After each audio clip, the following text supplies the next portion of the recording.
session that we are very proudly and humbly would like to present. Dan secara amnya, kami adalah networking berkisahkan tajuk Perancangan Bandar Renggam ke arah Bandar Mesra Belia. Saya, Fauzia Abdul Jalil, moderator pada hari ini, akan membawakan panelis kita dari multi-level background yang terdiri daripada yang pertama yang dibawakan khas dari KPKT dari bahagian dasar dan inspektorat, Encik Nur Zahruddin Amin Husin, dan juga bersama-sama kita juga dari bahagian penyelidikan dan pembangunan Plan Malaysia, kita ada Town Planner Muhammad Zainuddin Jumaat, dan join kita dari virtual jauh di selatan tanah air di Simpang Renggam yang bersatuan Muhammad Sukri Abdul Rahim yang di-Pertua Majlis Daerah Simpang Renggam, dan also juga yang join kita daripada selatan tanah air, Universiti yang tidak asing lagi, daripada Fakulti Alamina Universiti Teknologi Malaysia, Profesor Madya Town Planner Dr. Harun Islam Ismail. Right, so topik kita hari ini, kenapa kita membawakan belia actually? Belia atau youth dalam secara umumnya. Salah satu komponen asas dan utama ke arah membina suatu pembangunan inklusif, atau in short, izinkan saya dalam memberi suatu penerangan yang secara makro, why is it important to have this youth as an inclusive for urban development. Sebagai merujuk kepada data statistik terkini, that more than half of the world's 7 billion people are under the age of 30, with almost 90% of them living in developing contexts. So pihak UNESCO yang salah satu UN body telah menekankan bahawa with the rising urbanization, youth population will increase and dominate, as well as also aging population. Oleh itu, sebagai salah satu hasil inisiatif dari salah satu PBT kita di Malaysia, iaitu Majlis Daerah Simpang Renggam sebagai host kita pada pagi ini, kita akan membahaskan dan membincangkan secara inklusif dan dari memberi aspek berbagai sudut untuk dibahaskan dan bincang secara ilmiah pada hari ini. Tuan-tuan yang berbahagia, Datuk Natin, Doktor, dan semua yang para hadirin yang sangat terima kasih sekalian yang menjoin kita dari virtual dan also dari physical di mana sesi ini sedang berlangsung. Tanpa melengahkan masa lagi, saya dengan penuh izinannya menjemput Encik Nur Zahruddin Amin Husin dari PHDT sebagai salah seorang panelis Encik Amin. Seperti yang kita maklum tadi, seperti kita bincangkan sebagai preamble daripada rumuskan, kita tahu Sustainable Development Goals, even New Urban Agenda telah menekankan salah satu stakeholders utama adalah youth atau belia.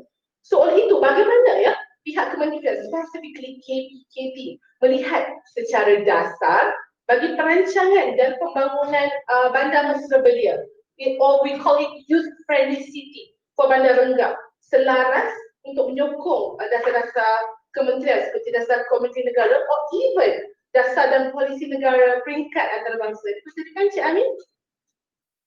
Terima kasih Puan Fauzia atas penyampaian yang amat sangat begini. Saya sendiri rasa bertuah dengan Pak Cik Alfi daripada Malaysia dan orang dari yang pertama kita sampai sini.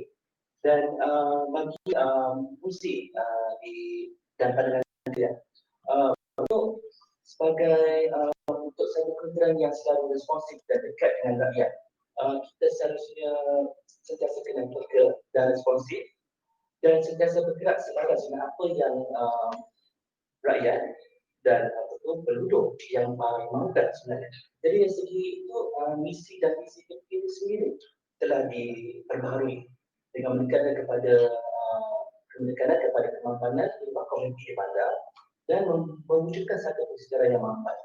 Okay, oleh itu daripada segi dasar mewujudkan satu visi untuk memfahamikan dan bersama-sama untuk melalui perumahan yang lebih selesa, yang berdaya guni, perkhidmatan pembayaran yang lebih mampat dan perkhidmatan daripada dididik yang mampu memberi satu living yang lebih selesa kepada rakyat di seluruh Malaysia.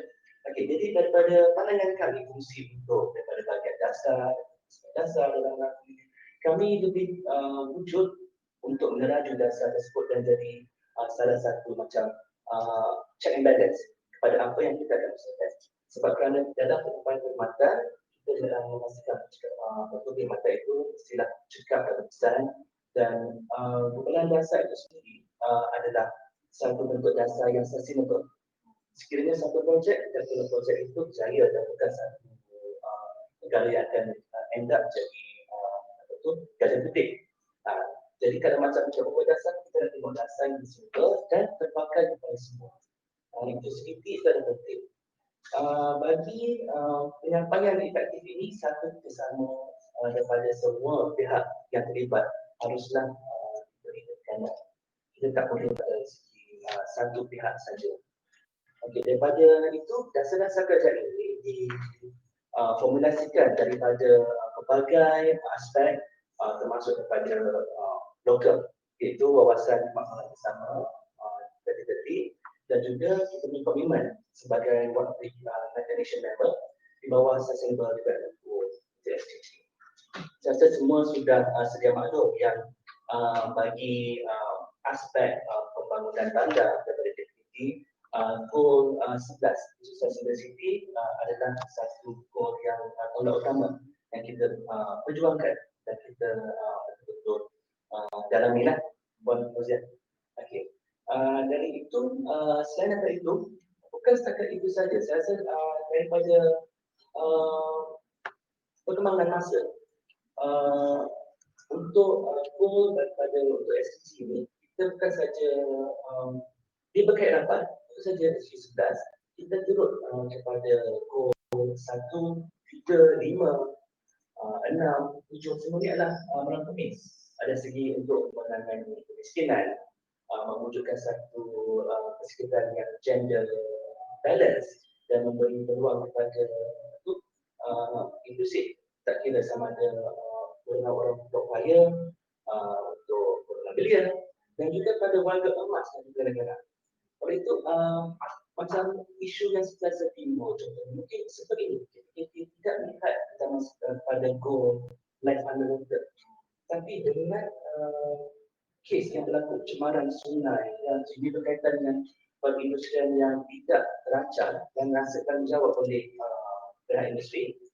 Ini kita terpanggil untuk melihat satu inisiatif yang lebih menjurus kepada kebersihan bukan saja living on land, tapi juga untuk life underwater. Dari segi itu kemakmuran untuk kawasan bersama dan juga SDG yang kita bentukkan, ia diterjemah dalam dasar-dasar DPD yang kita ubah untuk kepentingan dan kesyarakat yang saya boleh maklumkan seperti dasar fungsi negara yang telah dirancangkan oleh Perdana Menteri pada 15 Februari 2019 dan itu dasar keputusan negara pada November 2019 semasa kita buat, which is salah satu bentuk yang penting dalam menjayakan satu serai mapan. Oleh itu, dasar-dasar ini akan diterjemah kepada komitmen oleh PDP dan kerana mengapa PDP itu penting kepada aplikasi, kerana PDP adalah organisasi yang paling dekat dengan rakyat. Dekat dengan rakyat. Jadi kerajaan dapat dilihat satu akses yang paling dekat dan paling cepat dengan rakyat dan lebih macam persen yang akan menerima respon daripada rakyat. Jadi oleh itu PDP responsif dan PDP ini juga bersikap sentrik, itu mementingkan kehendak dan formulir perkara yang boleh memberi satu misalnya kepada pemilik tempatan dan juga meningkatkan rasa hidup untuk pemulihan rasa kepunyaan pada satu-satu tempat itu. Dalam macam PDP, mungkin kita selalu associate dengan pembangunan, kalau macam masyarakat dengan aktivitas. Itu juga adalah satu perkara yang akan selalu berkembang dan yang sendiri boleh terjemah pada dasar yang sebenarnya. Dan PDP ini adalah satu agent sebagai catalyst untuk pemakin yang boleh membawa perubahan keseluruhan itu. Kita boleh tengok pada way forward yang kita bawa kepada perbezaan pada 2020 dengan isu cabaran pandemik COVID-19. Bagaimana PDP boleh meningkatkan lagi aktiviti dari segi penguatkuasaan dan juga kerangkuman dan penjagaan untuk penduduk bagi melalui persoalan negara ini. Dari segi fokus agenda projek juga PBT haruslah lebih dan lebih strategik. Saya macam ingin juga memanggil satu perkara yang telah dijadikan satu tema dalam World Urban Forum untuk khusus bagi si Bandar sebagai konsep yang untuk mengenalkan bandar Malaysia dan juga bandar-bandar di Selatan Malaysia, sebab angkanya utama bagi konsep yang dikenakan adalah pendidikan sesuatu itu sendiri. Okay, setiap aktiviti di kekuatan dan juga kelemahan masing-masing dan memiliki aktiviti yang berbeza. Oleh itu melalui konsep yang digunakan sebagai cities of opportunity, connecting culture innovation, budaya dan pendidikan image seperti itu dapat digunakan dan dieksploitasi dan itu boleh digunakan sebagai persekitaran yang mampu dan menjadi satu image kepada bandar itu. Very interesting actually, Encik Amin, because satu saranan dan way forward secara umum sebagai introductory kita bagi interactive discussion pada pagi ini. Saya tertarik dengan perbincangan dari Encik Amin sebentar tadi, bagaimana pihak kementerian menerjemahkan polisi, blueprint dan dasar-dasar kerajaan, for example WKP, Wawasan Kemakmuran Bersama 2030, for example, which is in line dengan dua agenda antarabangsa utama kita, di mana Malaysia sebagai salah satu ataupun salah sebuah negara sebagai signatory Sustainable Development Goals dan New Urban Agenda. Kedua-duanya mempunyai hala tuju pada tahun 2030 dan juga suka saya ingatkan, walaupun dari aspek perancangan, pembangunan bandar, pembangunan mampai, kita of course we understand that it's SDG 11, tetapi jangan kita lupa sama sekali that it's not just 11. Jika kita no poverty, zero hunger, those are among the early parts of SDG yang harus juga di-gambling atau di-tackle bersama ke arah youth sebagai salah satu stakeholder. So kita nak bersama-sama. So ini adalah salah satu platform saya lihat yang Encik Amin, sokongan dan dukungan dari pihak kementerian yang sangat-sangat kita hargai.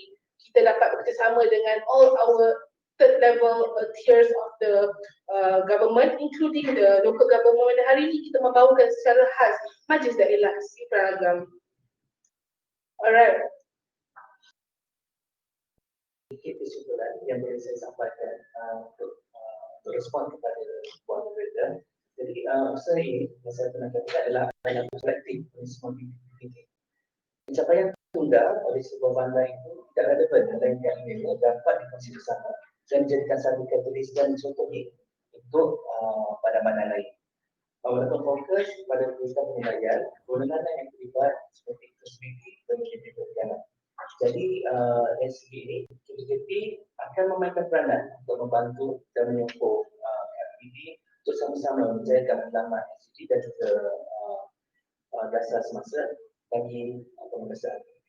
Terima kasih Encik Amin. Satu aspirasi dari pihak Kementerian KPKP di mana pihak-pihak Kuasa Tempatan Malaysia, gambling dan juga located under the jurisdiction of pihak KPKP. Dan terima kasih tanpa melengahkan masa, kita also ingin mengupas lebih lanjut sebab kita difahamkan bahawa pihak Plan Malaysia ada menyediakan konsep dan kriteria bandar mesra belia sebagai actually untuk menyokong dan juga sebagai panduan bagi pihak kuasa tempatan atau PPT in short, yang berhasrat untuk mencadangkan bandar atau even kawasan tertentu sebagai mesra belia, youth friendly. Okay, dengan segala hormatnya kita menjemput dari bahagian pendidikan dan pembangunan Plan Malaysia, Tuan Pelayanan Muhammad Zainuddin Jumaat. Boleh Puan sedikit kupaskan mengenai persoalan ini? Itu silakan. Assalamualaikum dan selamat pagi Puan Moderator dan semua adik-adik panel yang saya kasihi, para pendengar sekalian. Terima kasih Puan Moderator. Sebelum saya menerangkan lebih lanjut mengenai konsep dan kriteria yang telah disediakan oleh Plan Malaysia, izinkan saya memetik kata-kata Bapak Soekarno, iaitu dinyatakan, beri aku 1000 orang tua, nescaya akan kucabut semeru dari akarnya, beri aku 10 pemuda, nescaya akan kugoncangkan dunia. ini kita biasa mendengar ungkapan-ungkapan ini, itu pemuda atau pembeli ini sebenarnya sebagai ejen pembangunan juga. Mereka ada sebahagian daripada yang menghidupkan bandar dan juga sebagai kepada peneraju pembangunan bandar. Dan kita juga sering mendengar kata-kata ungkapan yang tua dihormati, yang muda disayangi. Jadi inilah antara ungkapan-ungkapan yang menyatakan paling pentingnya golongan belia ini dalam pembangunan susu bawah bandar itu. Sebelum saya memulakan dengan kajian juga konsep padang masa belia, saya ingin memberi sedikit gambaran di peringkat antarabangsa dan mungkin juga fakta di peringkat negara Malaysia sendiri berkenaan dengan populasi penduduk belia itu sendiri. Kalau kita lihat dari segi fakta dunia, iaitu tahun 2019, dianggarkan 7.6 bilion manusia yang duduk di dunia ini dan 1.2 bilion kalau kita andaikan di peringkat dunia, mereka mengambil kira peringkat umur 15 sehingga 24 tahun, seramai 1.2 bilion golongan belia yang duduk di dunia ini. Dan dia punya anggaran unjurannya dunia punya population 2065 1.4 bilion. Maksudnya memang ramai penduduk belia di dunia ini. Dan manakala di peringkat Malaysia pula, kalau kita lihat faktanya, sekiranya kalau kita lihat di bawah pertubuhan belia dan bangunan belia pada 2019, definisi belia ini 15 hingga 30 tahun dan juga ada kategori belia Malaysia juga dirangkumkan dalam umur 15 sehingga 40 tahun. Di bawah fakta 2018, penduduk Malaysia telah mencecah 3.4 juta. 14 jutanya adalah daripada golongan belia. Dan kalau kita ambil daripada 15 hingga 40 tahun, 43%-nya adalah daripada golongan belia. Bermaksud ramai belia yang tinggal di Malaysia ini. Dan kalau kita tengok pun dari segi turutan mengikut negerinya, iaitu faktanya Selangor mendahului sebagai merekodkan golongan belia paling ramai, diikuti Sabah dan juga Johor dan diikuti negeri-negeri lain. Secara preamble dia gambaran penduduk belia yang perlu kita tahu faktanya berkaitan dengan keadaan semasa kita. Okey, saya akan masuk kepada seterusnya adalah memang benar Puan Moderator di pihak Malaysia kita telah mengambil inisiatif untuk kita menyediakan konsep dan juga kriteria yang mungkin nanti boleh menjadi panduan kepada kawasan-kawasan atau bandar yang ingin dibangunkan sebagai bandar manusia belia. Baik, kalau kita melihat dari segi spesifik kepada definisi, mungkin banyak lain-lain definisi yang mungkin ditarifkan ke atas bandar manusia belia, tetapi kita ambil kira daripada aspek di peringkat lokaliti, iaitu kita katakan satu ekosistem yang komprehensif, iaitu yang bermakna belia itu tinggal di situ, belia itu ada peluang pekerjaannya, terutama dari segi peluang usahawanannya di peringkat lokaliti, dan di samping itu belia tersebut boleh menikmati berbagai kemudahan yang sesuai dan juga mesra belia. Maksudnya duduk di situ, kerja di situ, dan dalam masa yang sama mereka boleh menggunakan kemudahan yang sesuai di kawasan tersebut. Kita tidak menyatakan bahawa bandar manusia belia ini mesti 100%-nya didominasi oleh golongan belia. Bukan begitu, tetapi sekurang-kurangnya ada dominasi peratusan penduduk yang tinggi di kawasan tersebut di mana belia tersebut boleh menggunakan dan menikmati kemudahan-kemudahan tertentu sebagai untuk menaikkan aktif belia dan juga peluang pekerjaan dan juga untuk mereka menginap di situ. Jadi isu-isu belia saya tak perlu kupas detail lah. Yang ini memang kita semua sedia maklum dan mungkin juga menjadi bukan isu belia sahaja, isu-isu purata pun rakyat Malaysia iaitu segi pendapatan yang rendah, kurang kemahiran, kemudahan belia yang terhad dan kekurangan peluang pekerjaan. Jadi sebenarnya cabaran yang besar dalam kita merancang suatu bandar manusia belia ini adalah untuk meningkatkan populasi belia. Ini satu cabaran. Begitu juga kalau kita ambil kira di bandar Renggam yang ingin dibangunkan dan juga bandar-bandar lain sekiranya dicadangkan, ini adalah cabaran kita, iaitu untuk meningkatkan populasi. Kalau kita lihat populasi belia ini bukan setakat yang tinggal di situ, tetapi mungkin kita boleh attract kawasan-kawasan sekitarnya yang boleh datang di kawasan tersebut untuk menggunakan fasilitinya, mengikuti program-program dan sebagainya. Jadi kita ada cabaran besar di sini, iaitu untuk kita meningkatkan dan konstitusi populasi belia di kawasan tersebut, di samping kita menyediakan persekitaran yang mesra belia. Baik, dari segi aspek konsepnya, sebagaimana sedia maklum dan saya ingin mengamalkan, kita mengamalkan 4 trust utama iaitu menjadi pada work, learn, live dengan play.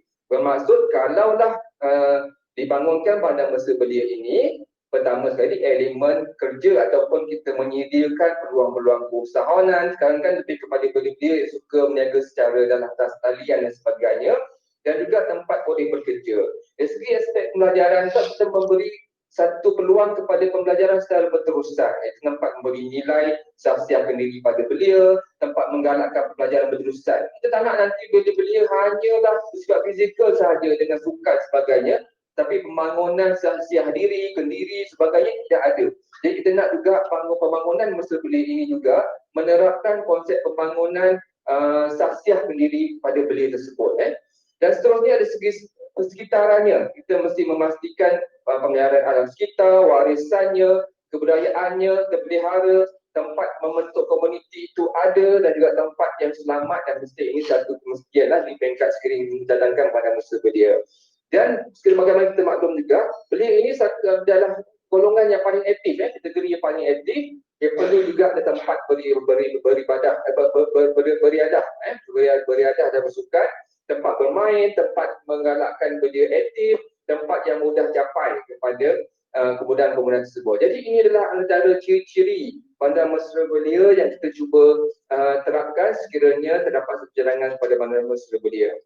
Okey, saya ingin beralih kepada ini. Saya kira saya ingin beri penekanan sedikit. Mungkin tidak secara detail di platform ini sebab masa yang agak terhad, tapi saya ingin juga menyatakan secara umumnya kita ada menggariskan 7 kriteria bandar mesra belia yang kita boleh jadikan panduan untuk kepada pengembangan bandar mesra belia lain. Pertama sekali, semestinya macam saya katakan di awal tadi, kalau tak ada penduduk belia, macam mana untuk menggerakkan suatu bandar itu. Jadi kita menyatakan komposisi penduduk belia mesti ada terlebih dahulu sebagai asas dalam menjadi penggerak kepada bandar belia. Kemudian nanti baru kita rancang, kita aturkan, kita buat program-program supaya nanti tahun ke tahun ada tarikan bandar golongan belia daripada luar dan datang ke sana. Kemudian yang keduanya adalah kemudahan awam mesra belia. Yang ini pun saya kira sangat penting, iaitu kita mesti ada sekurang-kurangnya kemudahan awam yang mesra belia, dan sukannya, kemudahan dari segi pembelajaran sebagainya mesti ada di kawasan tersebut. Jadi biar kawasan tersebut ready dia punya kemudahan dan belia akan datang untuk menggunakan sebagainya. Kriteria ketiga, kita juga menyatakan umum, iaitu lokasi berhampiran dengan bandar utama yang disokong oleh pengangkutan awam. Yang ini penting supaya kita ingin ada satu simbiosis antara bandar dan kawasan yang ingin dibangunkan tersebut, supaya kita boleh attract golongan belia di kawasan bandar ini untuk datang dan juga menggunakan kemudahan belia dan juga menginap dan sebagainya.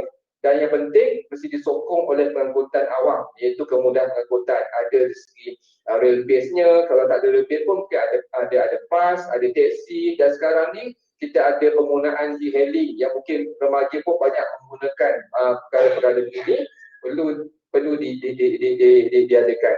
Okay, saya pun tidak mengubah detail sebab masa agak singkat. Dan keempat mengenai pertubuhan NGO komuniti belia sebagai catalyst, ini pun saya rasa perlu sebagai penggerak. Dan kriteria kelima, perlu ada this project sebagai penggerak di situ. Dan kriteria keenam saya ingin highlight sedikit, ini memang menjadi satu amalan bagi belia mempunyai wifi ataupun talian jalur depa yang luas. Jadi saya rasa nanti mungkin beberapa moderator kalau ada masa saya boleh explain detail sedikit lah sebab masa kita sangat terhad. Yang kita ketujuh adalah tangan awal kerangka blueprint, dan PPK perlu dah mengadakan satu kerangka blueprint ke arah bandar mesra belia. Saya kira setakat itu sahaja Pak Moderator. Kalau ada ruang masa kita boleh. Terima kasih. Terima kasih Tuan Planner Zainuddin suatu penerangan yang very comprehensive mengenai inisiatif oleh Plan Malaysia terhadap 7 kriteria bandar mesra belia sebagai asas perbincangan kita pada pagi ini. Tanpa melengahkan masa, kita actually this is our privilege dan kita berbesar hati Puan YDP. Together with us today this morning, Puan Muhammad Sukri Abdul Rahim yang di-Ketua Majlis Daerah Paragam Khabar yang Puan YDP. Terima kasih kerana be the limelight and also to be with us today. Kita suka yang saya berkongsi satu kata-kata, go global, think local.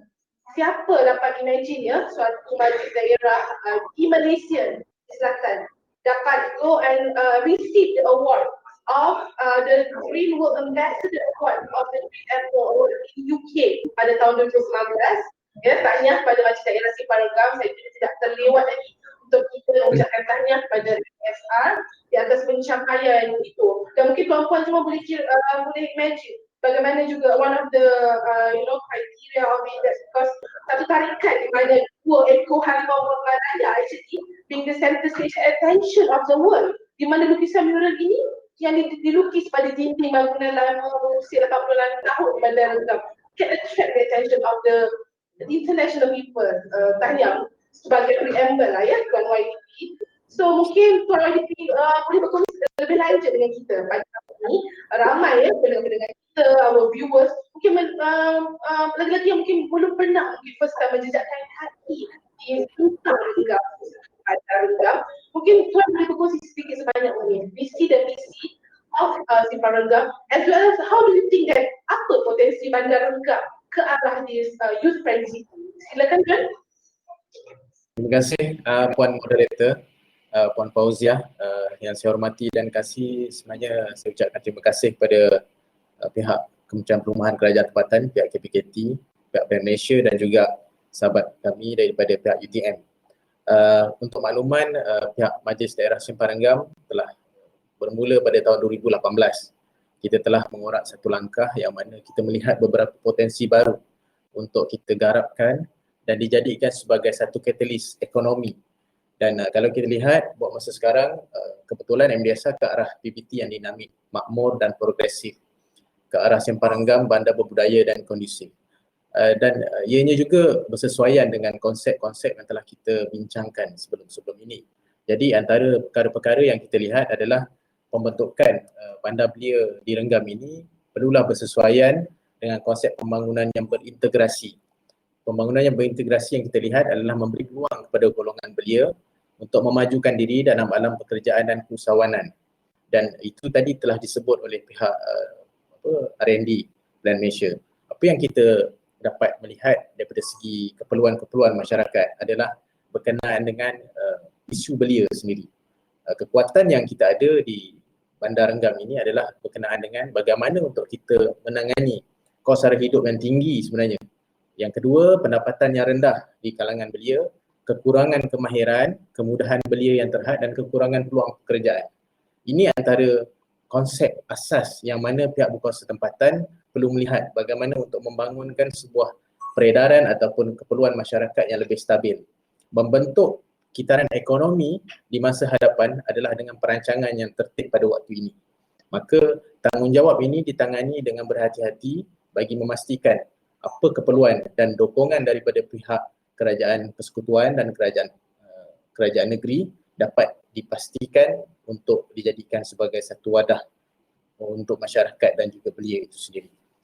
Untuk makluman semua, populasi di sini adalah lebih kurang 100,000 penduduk. Tetapi dengan keperluan-keperluan yang kita lihat kebetulan dengan cabaran ekonomi baru, sebagaimana ucapan yang amat berhormat Perdana Menteri pagi tadi, dalam tempoh 25 tahun daripada sekarang, populasi maksudnya populasi kita akan meningkat tua lebih kurang dalam 14%. Dan secara kebetulannya pada tahun ini kita telah menggerakkan untuk RTD, Rancangan Tempatan Daerah Keluang 2030, dan penyediaan infrastruktur yang mana boleh mendukung dalam tempoh jangka masa akan datang, belia ini sendiri akan matang. Belia ini sendiri akan menjadi satu katalis utama dalam pembentukan ekonomi. Dan antara perkara-perkara yang menjadi garapan utama kita adalah untuk menangani isu PPR, penjaja-penjaja dan golongan-golongan B40. Yang ini antara caranya untuk kita menangani National Poverty Line Income ataupun PLI yang kita lihat semakin hari dan setiap saat meningkat, memandangkan kepada cabaran ekonomi yang semakin bertambah. Apa yang kita cuba seimbangkan adalah dengan perancangan jangka masa panjang. Dan perancangan ini kalau kita lihat kekuatan dan potensi Bandar Renggam ini adalah kerana kita mempunyai keperluan-keperluan dan kriteria. Dan untuk makluman semua, Bandar Renggam ini sebenarnya berusia lebih kurang 100 tahun. Dan kalau kita tidak merancang untuk bagaimana kita nak rejuvenate balik, nak kita hidupkan semula, maka bandar ini akan tidak dilihat sebagai satu keperluan-keperluan di masa hadapan. Jadi atas inisiatif kerajaan negeri dan juga perbincangan-perbincangan rapat, saya rasa antara keperluan-keperluannya adalah untuk kita memastikan keperluan belia itu dapat diseimbangkan dengan keperluan pembangunan kita. Jadi di awal pembentukan ini pada tahun 2018 kemarin sehingga ke hari ini, ianya satu langkah yang baik yang telah diberikan dukungan oleh pihak Plan Malaysia dan memberi perhatian kepada hasrat Majlis Daerah Simpang Renggam untuk memajukan kawasan-kawasan yang berpotensi untuk dijadikan sebagai katalis utama bandar belia. Kalau kita lihat daripada segi Plan Malaysia ada menyebut berkenaan dengan pembangunan bandar kurang maju dengan memanfaatkan kemudahan infrastruktur sedia ada dengan kos yang minima. Iaitu antara sebabnya. Kalau kita lihat Johor Bahru itu sendiri merupakan bandar yang kebanyakan golongan belia akan pergi untuk mencari peluang pekerjaan di sana. Jadi adakah perlunya bagi pihak kita melihat potensi-potensi ataupun bandar-bandar kecil di sekelilingnya tidak diekonomikan? Maka ini adalah peluang kita. Peluang yang mana untuk menjadikan ekonomi negara kita pergi secara rata dan tidak akan meminggirkan mana-mana kawasan yang mungkin kita lihat boleh dijadikan sebagai keperluan ekonomi di masa hadapan. Maka kalau kita gagal untuk berencana atau merancang pada hari ini, maka kita gagal untuk membentuk ekonomi sebenarnya pada masa hadapan. Jadi tanggungjawab pihak berkuasa tempatan adalah untuk memastikan keterusan perancangan yang akan diambil oleh pihak kerajaan pusat dan kerajaan negeri dapat sentiasa didokong oleh kerajaan tempatan dan terutamanya Majlis Daerah Simpang Renggam sentiasa mendukung hasrat dan keperluan ini.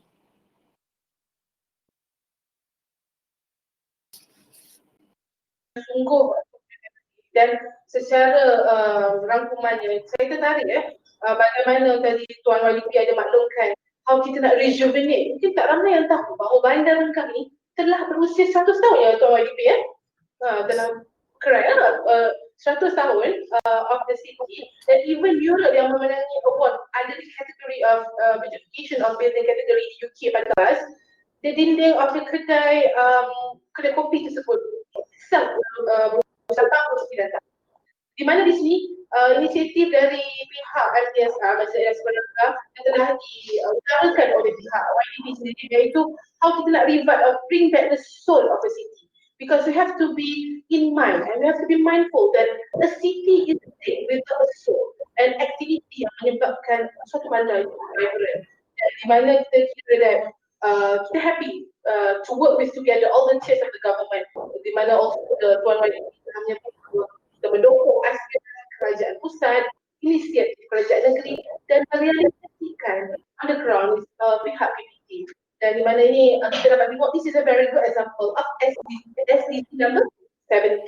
And 17 is all about collaboration, partnerships and how we work together across the board. So kita telah mendengar dari 3 panelis kita dan bagaimana pula kita ingin kita mendengar dari segi rangkuman akademia, bagaimana kita punya aspirasi, visi dan misi ini, adakah ianya didukung dengan kajian? Oh, untuk itu, tuan-puan yang dihormati sekalian, viewers kita, partisipan kita di physical site venue ataupun di virtual, kita dengan sukacita also menjemput Profesor Madya, Pembangunan Dr. Harun Nizam Ismail dari Universiti Teknologi Malaysia. Doktor mungkin, Dr. Harun Nizam, mungkin boleh Doktor kongsikan sedikit dari apakah perhaps image bandar Renggam ada belia yang boleh dikongsi dan garapan utama dari kajian tersebut yang pertinent or on point for our silakan Doktor. Okay, terima kasih Puan Fauzia selaku moderator. Saya rasa dari konteks perancangan fizikal ataupun konteks perancangan wilayah, saya gemar katakan bahawa kita perlu mengambil advantage apa yang berlaku di kawasan Bandar Renggam.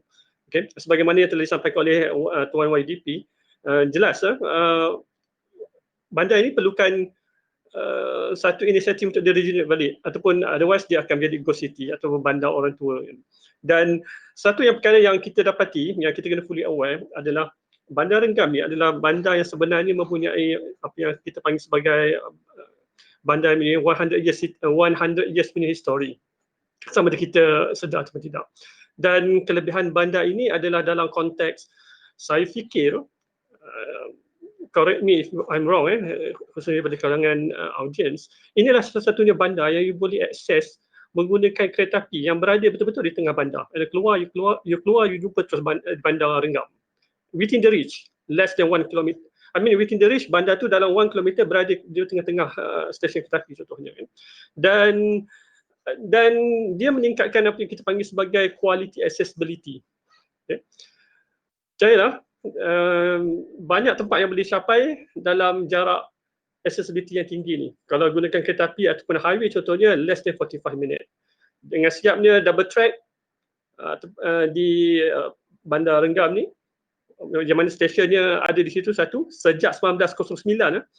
Sejak 1909, stesen kereta api telah berada di situ dan kekal berada di situ sehingga sekarang. Akses daripada Singapura contohnya dan daripada North tu, less than 30 minutes. So you can imagine apa advantage yang ada pada Bandar Rengam, sebuah bandar yang wujud blanket cities, mempunyai facilities, ada ciri-ciri ambience yang sangat baik dari segi heritage, what they can offer. So bila balik kepada apa yang TP Zainuddin bagi tahu tadi dan juga hasrat oleh KPKT, kita nak boost the youth, golongan belia ni. Dan always dalam perbincangan berkaitan dengan pembangunan belia, dia tertumpu kepada salah satunya yang saya nak bawa dalam discussion hari ini adalah berkaitan dengan ilmu dan kemahiran dan juga surprisingly rupa mampu milik ataupun mampu didiami.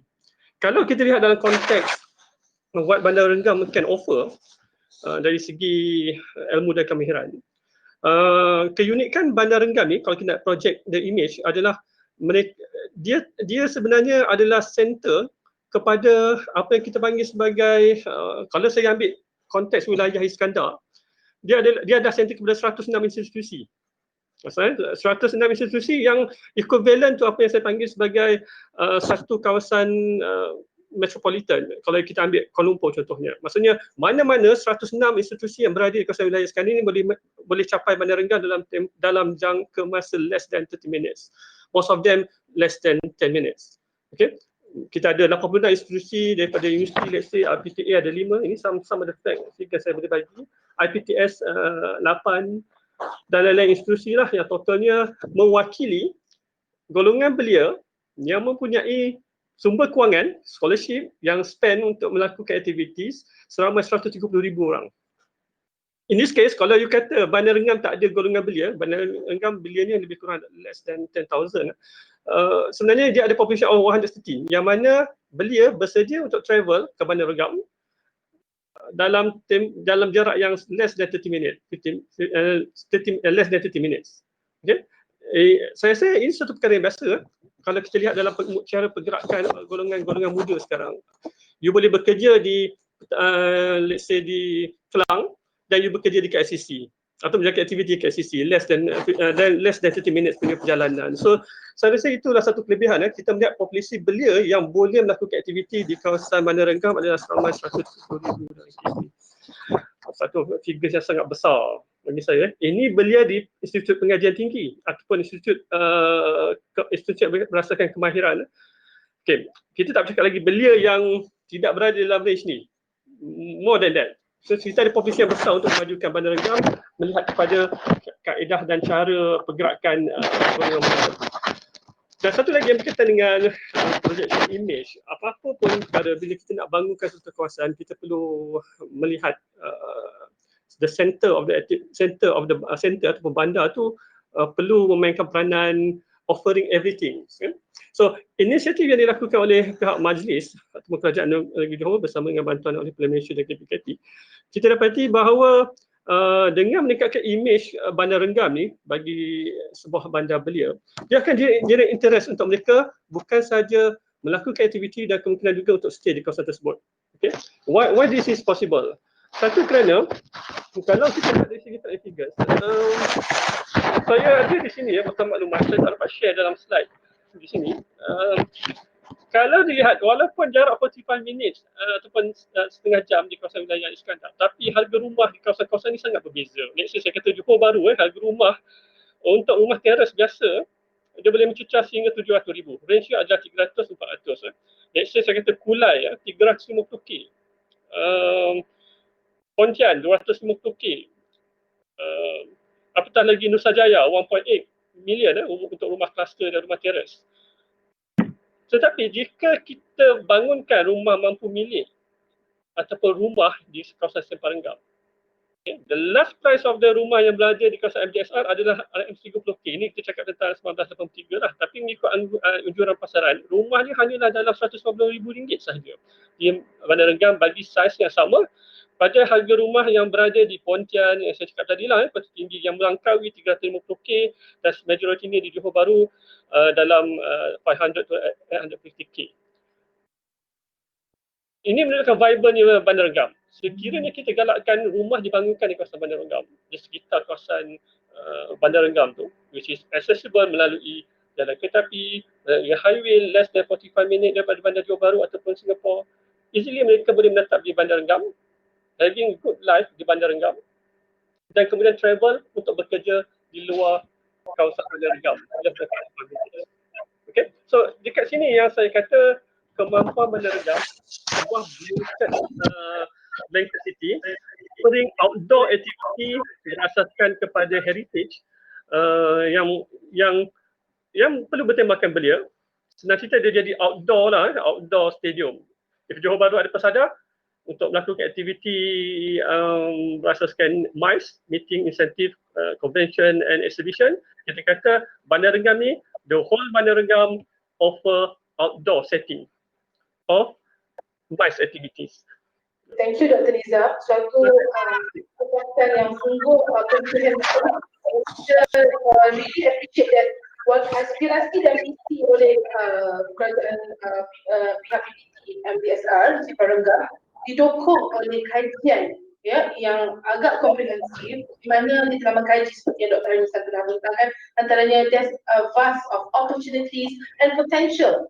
Number one will be at high accessibility. At least 30 minutes per minute, and potential of population as well as rumahan. So itu antara garapan sedikit mengenai kupasan yang telah dibentangkan oleh Dr. Liza sebentar tadi.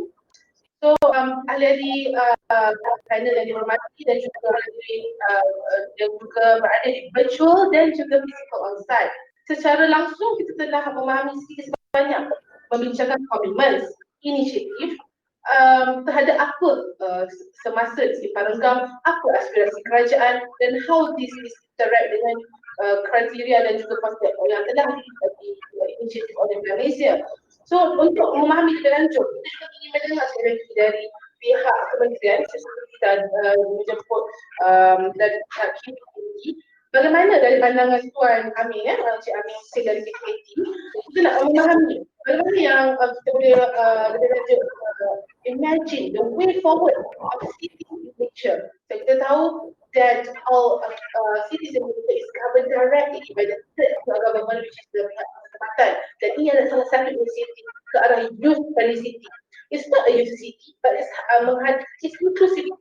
Bermaksud youth sebagai komponen utama dan juga mengambil kira aspek gender perspektif dan sebagainya. Oh, youth at the base. So untuk mengulas lebih lanjut, silakan Cik Amin. Maybe you can describe perhaps furthermore on the way forward of cities in Malaysia. Terima kasih.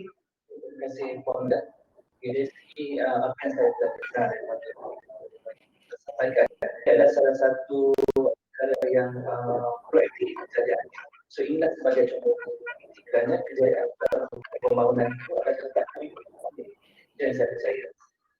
Dan dari segi konsep dan image, way forward adalah untuk mengambil peluang dan untuk secara inovasi perkara yang tidak wujud seperti dalam 5 tahun lepas kita tak pernah wujud dan viral Facebook baru kembang dan ada beberapa Instagram. Jadi platform hari ini akan jadi salah satu pro and con satu berikut.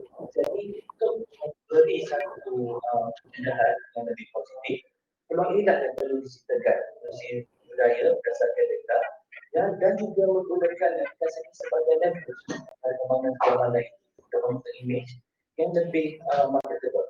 Sekali dari segi pandangan pada pandang itu bukan setakat saja wujud dan hadir pada kita, tapi juga satu image dan background sesuatu tempat itu. Oleh itu dari segi memanfaatkan platform ini, kita kena adalah fokus dengan menerapkan selain daripada image, kualiti juga hendaklah diberi tekanan. Iaitu apa yang digariskan sebagai kriteria adalah sebenarnya untuk memastikan sebenarnya kualiti kepada sesuatu bandar mungkin potensi untuk bandar ini supaya relevan dan mampan dalam jarak 10, 20 ke 30 tahun akan datang.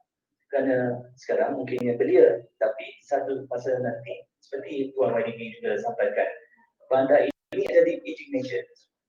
Sekarang saya dah 40. Sekarang mungkin belia yang akan mempunyai daya huni dan ekonomi untuk beli rumah pada umur 30 tahun.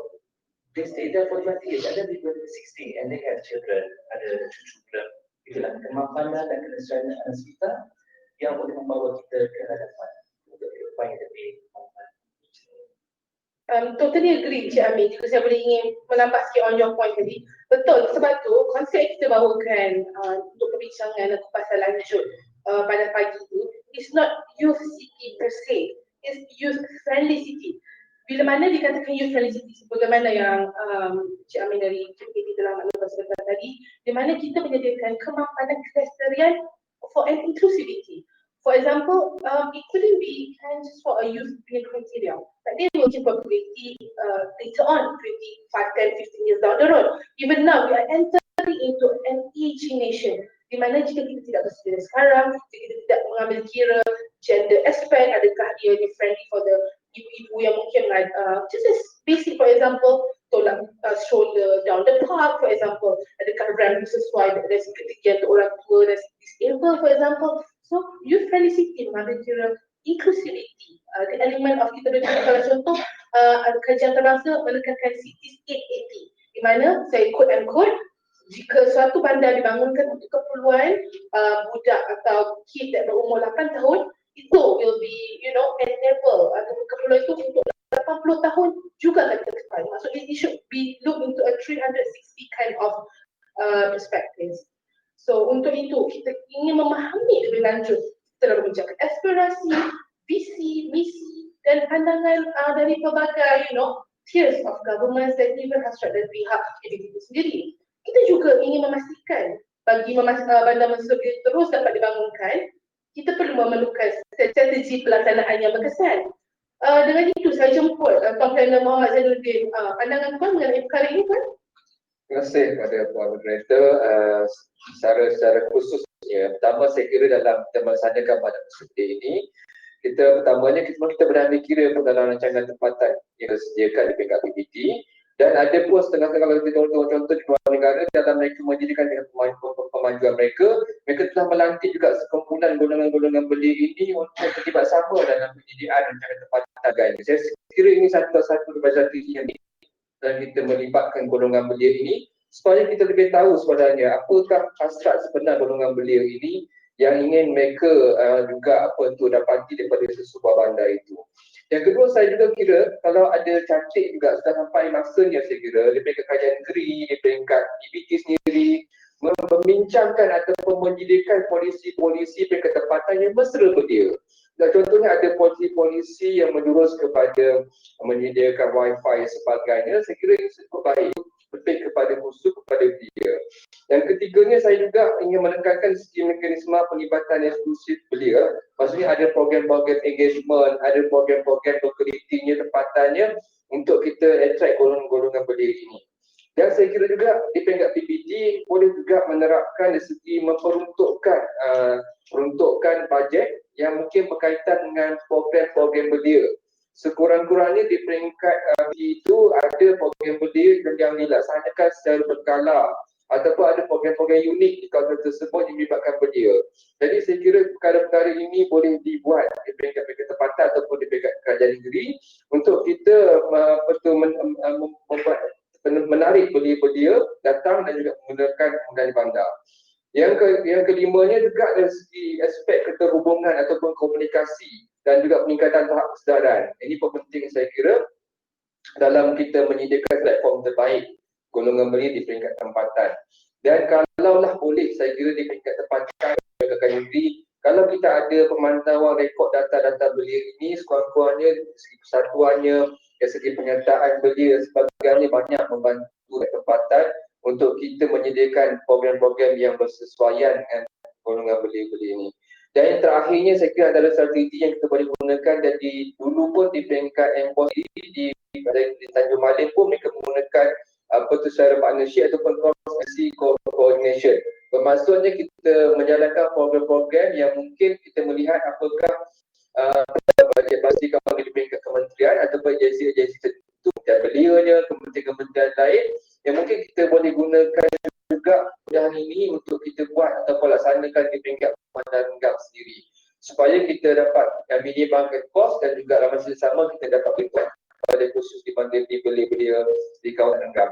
Jadi setakat itu dulu Pak Moderator antara strategi yang boleh kita laksanakan di peringkat lokal itu sendiri. Terima kasih Encik Zainuddin, suatu garapan dan kupasan yang sungguh komprehensif. Kita move on sedikit, kita nak menjurus direct to the Majlis Daerah Simpanan Renggam. Tuan YDP Tuan Muhammad Sukri, sedikit harapan maybe in 2 minutes. How do you think or how do you view Majlis Daerah Simpanan Renggam sebagai bandar mesra belia 5 years from now? Maybe about 3 minutes, thank you. Silakan Tuan. Okey, harapan dan sebenarnya pihak Majlis Daerah Simpanan Renggam kita telah lebih kurang mengusahakan 2 tahun terkebelakang sebelum ini. Maka kalau kita sentuh daripada pendapat daripada pihak Perdana Malaysia tadi, kita memang telah melaksanakan banyak sekali program-program yang mesra belia. Dan juga harapan kita untuk pembentukan bandar belia ini adalah untuk memastikan bahawa ada satu katalis utama yang mana boleh kita jadikan sebagai satu untuk belia bersama-sama terlibat secara langsung. Dan apa yang kita lihat bukan saja pihak UTM memberi kerjasama yang amat baik, tapi baru-baru ini juga kita juga telah mendapat grant bagi pembangunan usahawanan dan juga memastikan bahawa penglibatan belia dapat bersama-sama dengan masyarakat. Dalam situasi keadaan ekonomi yang mungkin kita lihat agak lembab, pihak berkuasa tempatan juga mengambil hasrat dan juga peranan untuk memastikan keperluan masyarakat dapat disimbangkan dengan secondary income.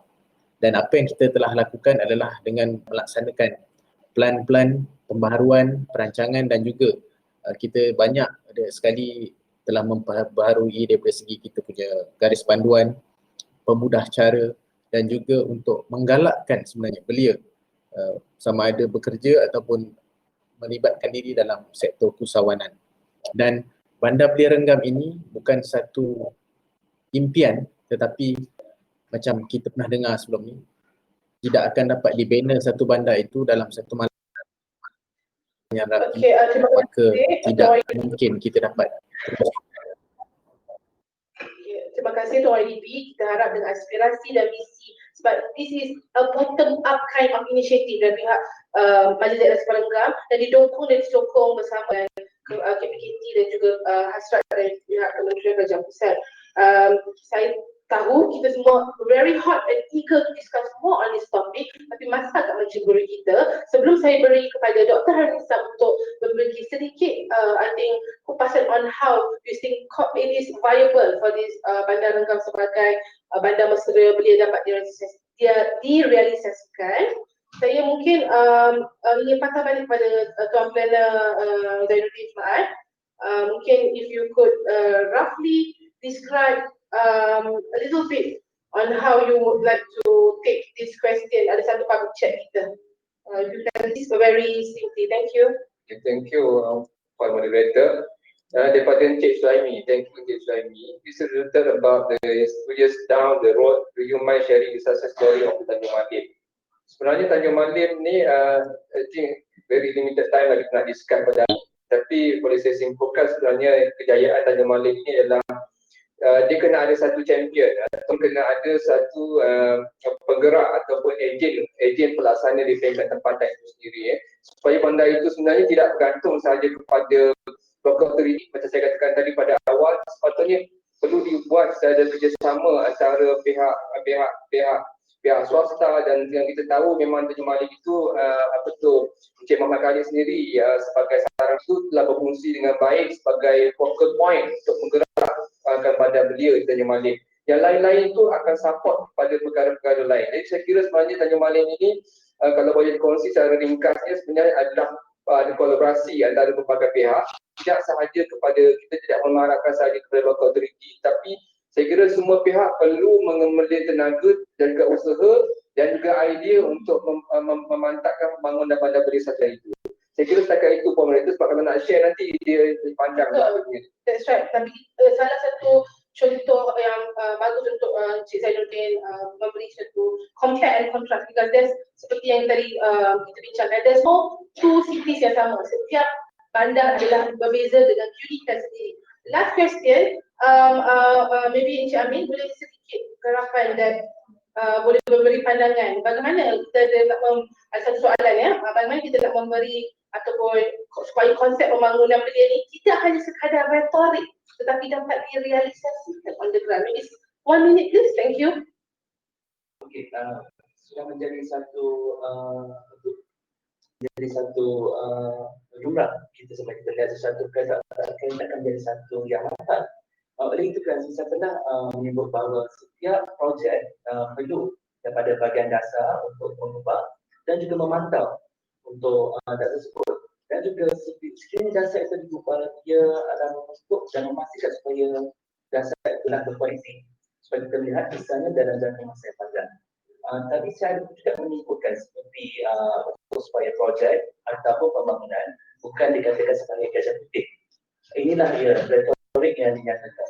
Selain daripada youth city yang dinyatakan, ia memang ada satu aspek adalah satu tempat yang pakai tua di mana kita dapat menarik satu kelompok untuk menduduki satu kawasan tersebut, tapi ia juga pada masa sama bukanlah jadi sekadar marketing gimmick yang akan menjadi satu omong kosong yang memberi konsep tanpa menunjukkan satu komuniti yang betul akan wujud sebagai tempat dan melestarikan kawasan tersebut.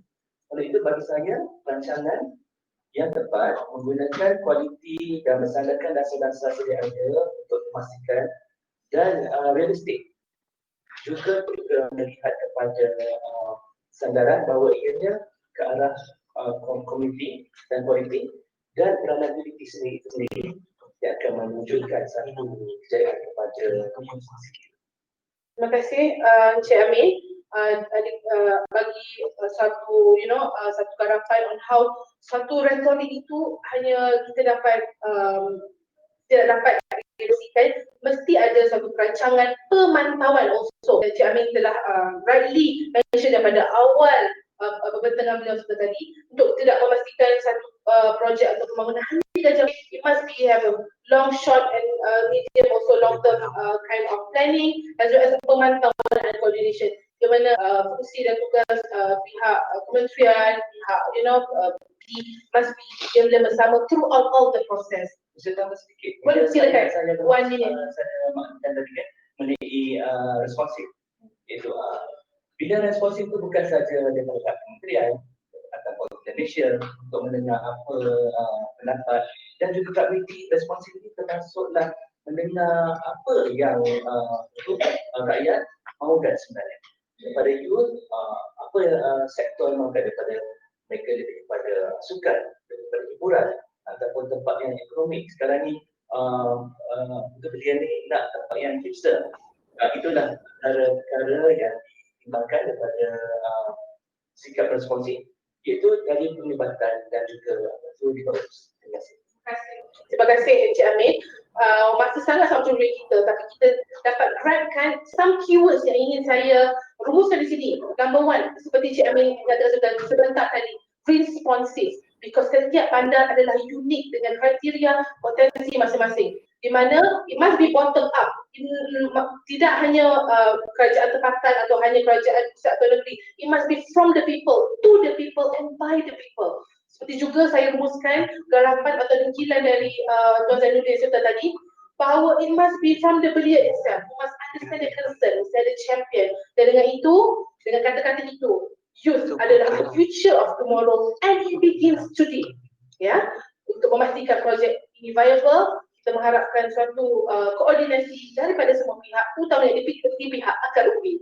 Sekian, kita akan menamatkan sesi networking session kita sebentar ini. Saya ingin mengambil peluang ini untuk mengucapkan jutaan terima kasih first and foremost to all panelis kita dari KPKT, dari pihak Majlis Daerah Separenggam sendiri, dan dari pihak Plan Malaysia, dan also pihak Universiti Teknologi Malaysia telah sama-sama memberi pandangan, buah fikiran dan diskusi yang saya kira memberi really open up our mind. Dan sekiranya terdapat sebarang pertanyaan dan question atau sebarang idea, boleh salurkan melalui email di public chat. Dengan itu, saya Fauzia Abdul Jalil, moderator anda buat hari ini, mengundur diri dan maaf jika terdapat any terkasar bahasa dan sebagainya. Sekian, terima kasih.